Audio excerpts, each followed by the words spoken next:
ఒక వంతెన కూలి గుజరాత్ రాష్ట్రంలో అక్కడ ముఖ్యమంత్రి బీజేపీ, ఈ దేశానికి ప్రధానమంత్రి మోడీ గారు బీజేపీ.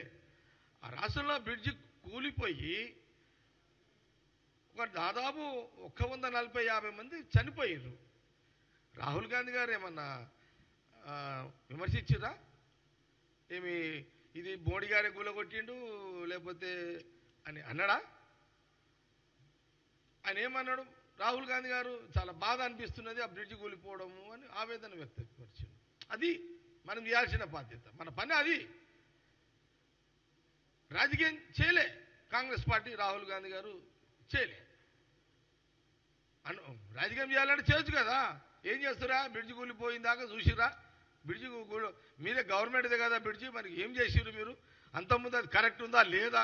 కూలిపోయేదాకా ఎందుకు చూసిర్రు? రెగ్యులర్ చెకప్ ఉందా లేదా? బ్రిడ్జి రోజు నిరంతరం ప్రజలు నడిచే బ్రిడ్జి కదా అని ఎప్పుడన్నా రాహుల్ గాంధీ గారు విమర్శించారా? లేదు. ఈ జ్ఞానం కూడా ఎందుకు లేదు బీజేపీ? కిషన్ రెడ్డి గారు మీరు ఎందుకు ఇది